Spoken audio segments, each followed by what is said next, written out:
The thing I'm looking forward most to going to Sierra Leone is the fact that I will get a chance to walk on the soil that Priscilla walked on. I will get a chance to see the things that she saw and to get a feel for how it would have been like for her there. And that's why I really would like to go. I know it's going to be an emotional experience, but it's an experience that I want to happen. Snatched by surprise, stolen from her family with tears in her eyes, was a little girl bound for an unknown world. Who would be her mother now? Who would lead and guide this child's dreams and hopes and plans? Would they all subside? They were packed together in these ships like sardines in a tin for a voyage that could last for many weeks. They were terrified, spending a lot of the time in the hold. If the ship ran into heavy seas, they were jostled about. If they were chained, as they often were, they were not able really to get their balance, and they were slammed against the hull of the ship. The conditions were absolutely horrible, and on average about 15% of the Africans died on any particular voyage.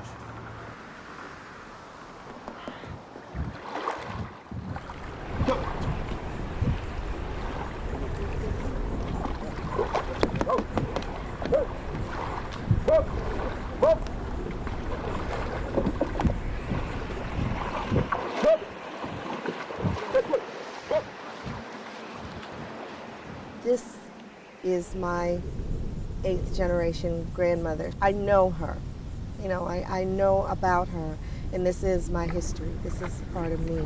And it's not just someone I'm reading about in a book.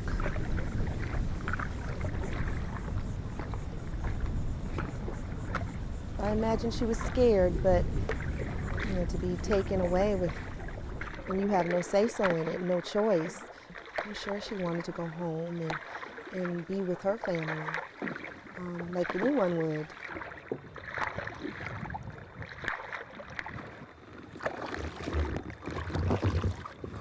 They probably had a feeling of not knowing whether she was alive or dead. Did she make the voyage over here, or was she one of the casualties? Not knowing what happened to your child, it's that feeling of you never know what happened, and it's you don't have closure. I'm sure they didn't have any closure.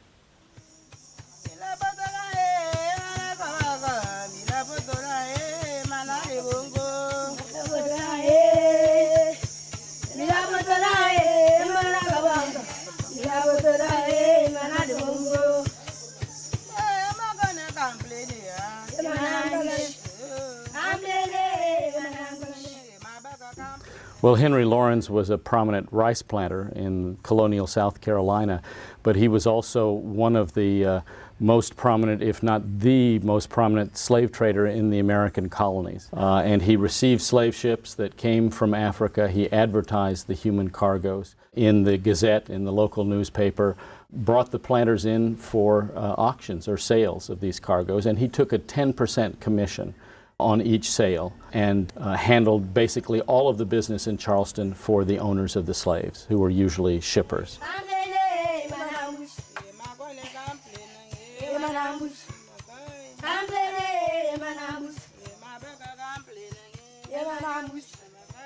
He would then sell the Africans and return the payment to the owners of the vessels in the form of barrels of rice. So he was a rice planter, but he was also a slave dealer.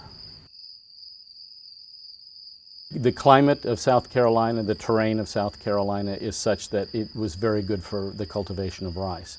And Laurens was one of the rice-growing aristocrats, the important wealthy families that dealt in rice, except that Laurens had a further business, which was also dealing in slaves, but dealing in slaves particularly who were brought from the rice coast of West Africa, the traditional rice-growing region that stretches from Senegal down to Sierra Leone and Liberia. If the slaves had come from Sierra Leone or the Gambia or that rice-growing region, he was careful to state it in the advertisements that these Africans have rice-growing skills, and that would bring a higher price among the rice planters here in this area.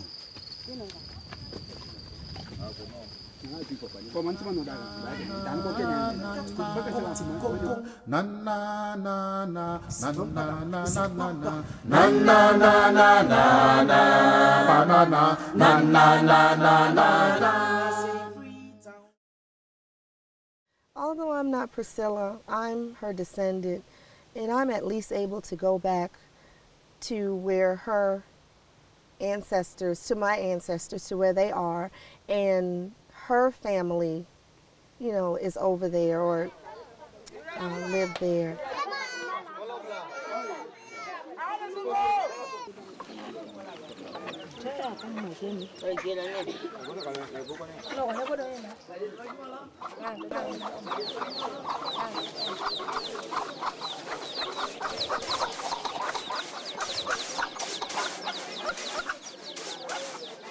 Although I'm not Priscilla, I'm a member of the family going home to my family.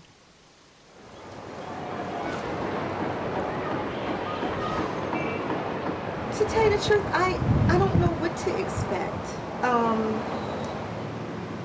I know that it's going to change me. You know, I don't know in which way yet, but I know I'm going to have some sort of change. I hope to be more aware of, you know, my heritage and traditions. But, you know, as far as having an actual expectation, I don't. I just expect a lot of things and just not sure.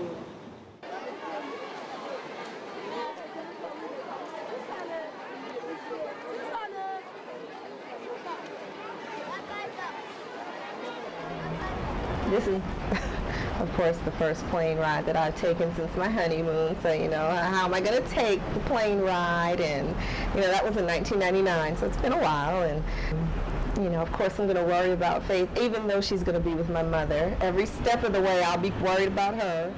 See, I'm with my grandmama and my granny, and I with BG.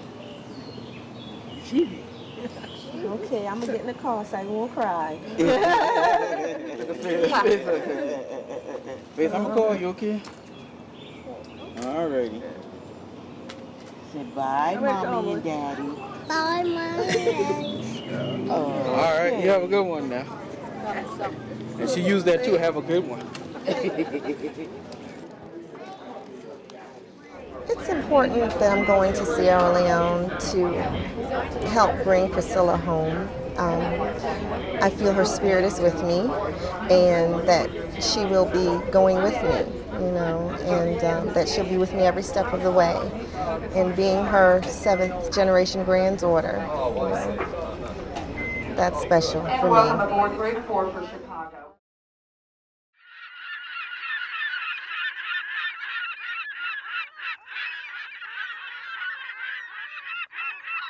Rhode Island was by far the most important port in North America for sending ships to Africa in the African slave trade. The Vernon brothers in Newport, Rhode Island were just one among many customers that Henry Laurens had. And Laurens was their representative. And when the Hare arrived here in 1756, Laurens handled the sale. He looked over the human cargo, he organized the sale, and then he reported to the Vernons in Rhode Island by letter how the sale had gone, what kind of profits they had made.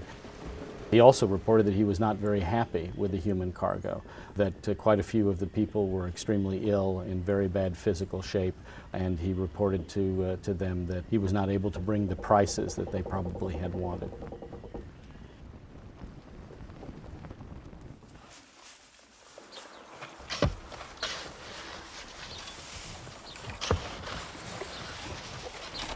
I knew that my father's family had owned plantations and enslaved a lot of people, but I didn't know anything about the families that ours had lived side by side with for hundreds of years, and I wanted to find out who those families were, where the African Americans were that we had enslaved, and to talk to them about what we shared.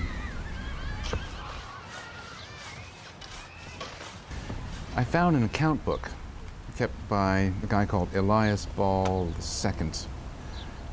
And in that book, he made a little handwritten note that said, "Today I bought several children, and their names are," and he named several kids, including a girl he named Priscilla. So I took a note of this, and sometime later I found an account book belonging to a slave trader called Henry Lawrence. And in this account book, there was a note that said, "Today I sold Elias Ball II several children," and their ages were, and the ages corresponded to. So I knew that this was the same group of kids. And finally, I found the notice of the ship transport that arrived in Charleston. So I was able to say that this Priscilla had come from Sierra Leone, because this ship had been sailing from Sierra Leone. Well, the Ball family, my father's family, were meticulous record keepers, and all these records survived. And using them, it was possible to construct family trees of people in slavery. So I was able to see that Priscilla had, I think it was 8 children, and that she had 40 grandchildren. And among those 40 grandchildren, one of them gave birth to a little boy who grew up to become a man named Peter Henry Martin, who got freedom in 1865. But it so happened that I had some letters that this man, Peter Henry Martin, had written to my great-great-grandfather when he was an old man, when they were both old men. And I thought I could find this Martin family if I tried. So I began to telephone Martin families in the tiny towns in South Carolina from which these letters had been mailed. And I quickly found the right Martin family. I brought these letters to the home of Thomas Martin, who was a retired assistant school principal. And he was the grandson of this man, Peter Henry Martin. And so the circle was complete at that point. I'd found the living descendants of Priscilla. I can remember it was around my mother's birthday or somewhere around that time. And I'd come home for the weekend. He had come, Ed Ball had come to the house, and he presented these documents and showed us Priscilla and told us who she was. And my father and my aunt and my mother and everyone was just in awe and just so amazed at what he had found. And, you know, it was like that missing link.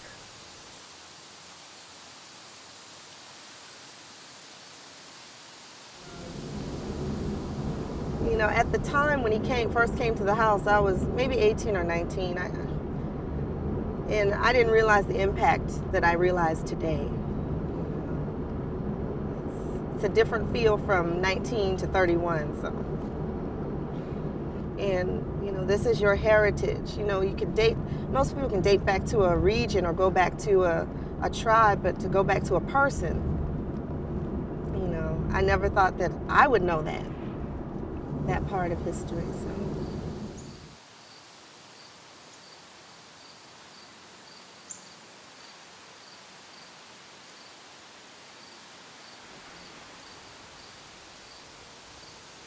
It's different from the other plantation houses I've seen. But then the ones that I've seen are not, you know, the ruins, it's the house. You know.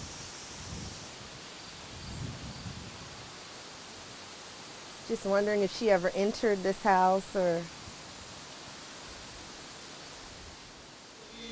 Doi Mama Kura, Mama Kura JK, I want to tell you something. Lend me your ears. I want to tell you something. Shut your mouth. My time has come to talk about the dollars, Sierra Leoneans in America, whom they took away as slaves, have returned to Sierra Leone. The dollars have returned home from South Carolina. Pelele Bangalang, they came from Georgia. Pelele Bangalang. The day we met was in your dad and mom's living room, right? I remember. And there were 10 family members there or Right. something like that. And you were 19, I was is that 19, right? Yeah. home from college for the weekend. That's right, yeah. And I was in the middle of researching my book, Slaves in the Family, and I just determined that Priscilla, this West African child, was a direct ancestor of your family. Right. And I was all excited about this information. I came to share it with you. For me, that was very moving because I knew that this was very rare,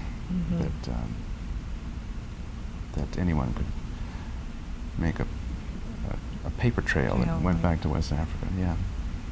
It was at that time I didn't realize, I knew it was important, but it didn't hit me the way, it hit my father.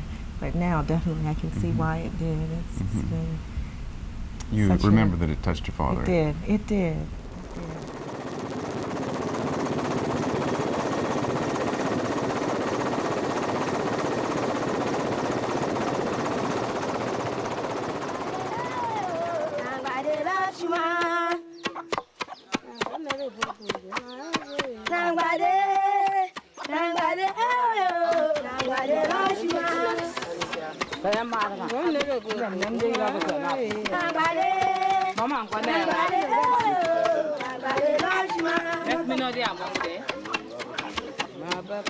I can't believe this. Here's my history right here in front of me, and we discussed it, and he was telling me who was who and explaining everything to me, and looking at the family tree and the genealogy, and that's right. I just think it just made him proud to know that he had found that closure, that connection.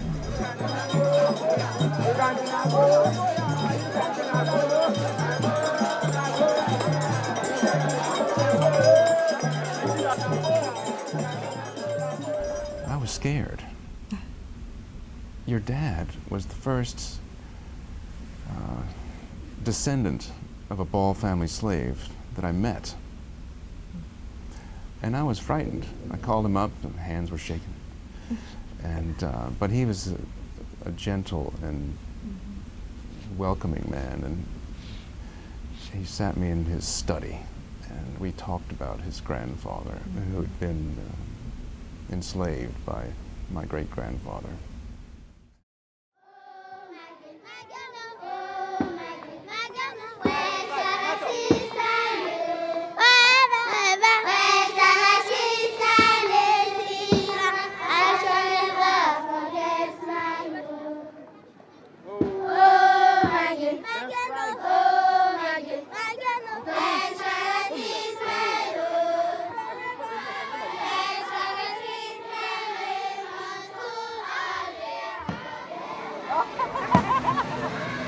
Well, I first became aware of Edward Ball's discovery of Priscilla when we were sitting in a boat on the way to Bunce Island in 1997.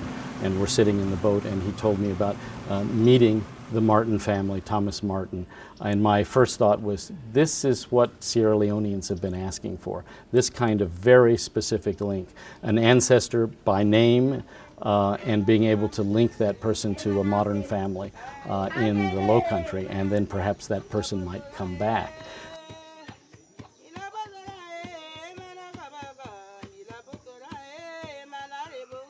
A few years later, in 2004, I just happened upon a reference in a doctoral dissertation to a slave ship called the Hare.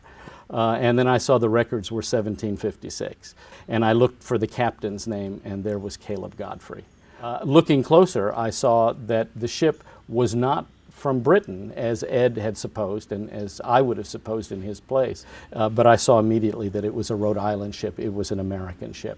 And the irony immediately occurred to me. The American connection here is in two different directions. Not only was this child brought to North America, but it was a North American slave ship that took her. There were a great many documents that went back and forth between Caleb Godfrey, the ship's captain, and Samuel and William Vernon. In fact, the entire voyage was extremely well documented. Among these papers were the actual account of the sail from the Hare in 1756 that Henry Lauren's company had prepared. Running my finger down the list, I saw Elias Ball. And then I looked over to his purchases, and it had men 0, women 0, boys 3, girls 2. And I saw that 2, and I just focused on that 2, and I thought, Priscilla's inside that number. And I just put my finger on the 2, just to feel close to her. I mean, I had found her. The descendant of one of those little girls is still alive and knows now that this is her ancestor. And I said, one day she will come to this library and she will want to hold this page. We are the uprooted people.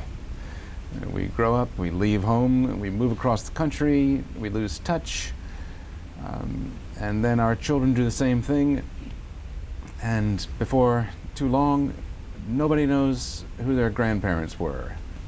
It's good to know what your family went through, who they were, what they suffered, what they overcame, how they lived, what they did. And that puts your own life in context. It gives you something to measure your life against. This is the first record of Priscilla on Cumming Tea Plantation, and this is Priscilla right here. Mm-hmm. And it is a record of her receiving a blanket at Cumming Tea.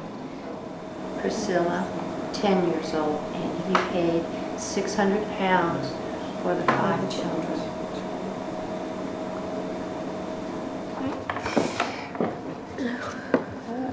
Eager to find them. I'm proud of this. Here we go. Here we are. Okay. Let's start here. Charlotte, Priscilla's daughter, was born. Oh. May 7th, 1772. Wow. I mean, detail. Yes. Marcia, Priscilla's daughter, was born April 18, 1772. Thank you. Here is Lettice. Lettice, Priscilla's daughter, was born May the 4th, 1777. Amy, Priscilla's daughter, was born September 13, 1779.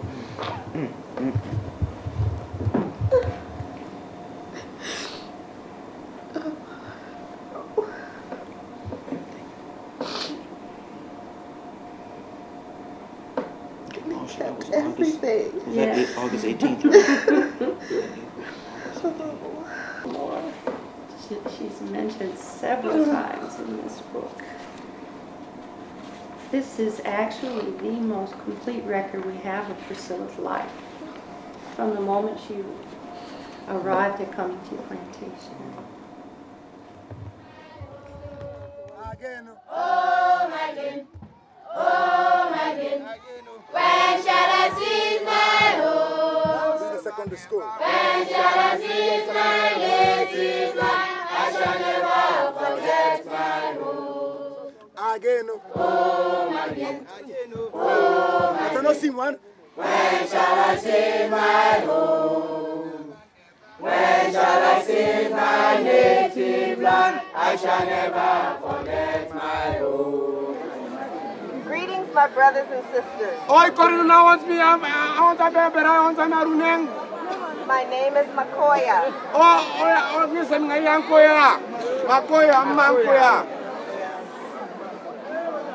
Thank you for welcoming me and my family today.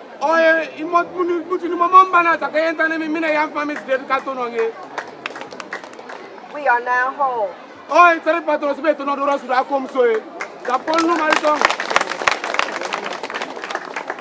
And Priscilla is now home.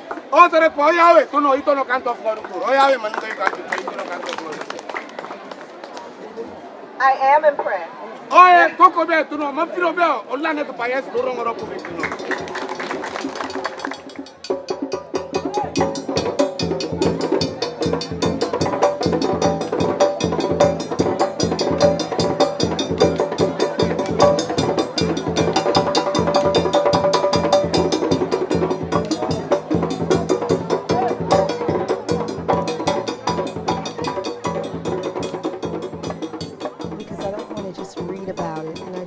Just imagine what it could have been like. I want to experience it for myself and see where she was and the rest of the slaves that were there, the thousands of slaves, and to appreciate what they went through. I could never understand what they went through because I've never gone through that, but to understand and try to help appreciate and make me a better person by experiencing that. Hey!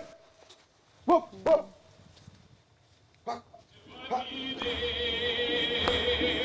Woke me up this morning, start me on my way. What a mighty God we serve.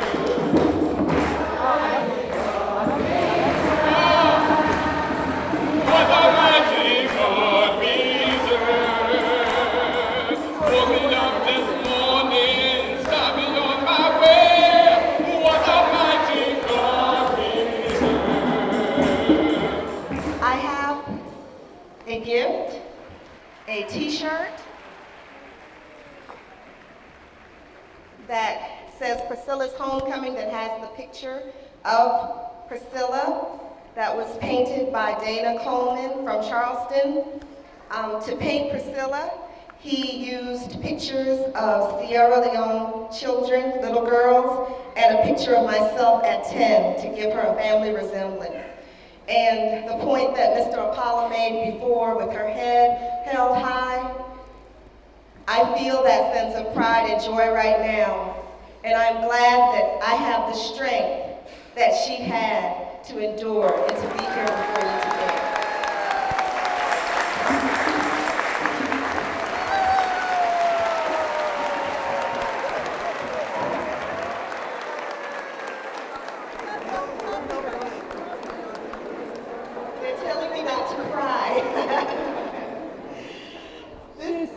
I told her not to cry.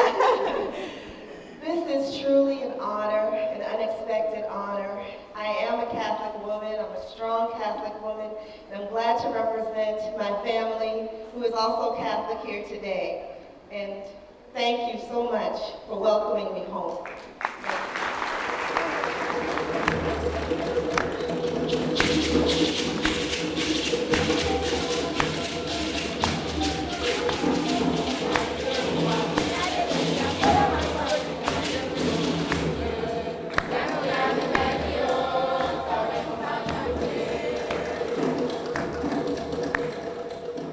I feel it's a homecoming because although I'm not Priscilla, I'm her descendant, and I'm at least able to go back to where her ancestors, to my ancestors, to where they are, and her family, you know, is over there or lived there. Although I'm not Priscilla, I'm a member of the family going home. I can just only hope that her spirit is watching and she's with me now. And she is proud to know that the history is being told.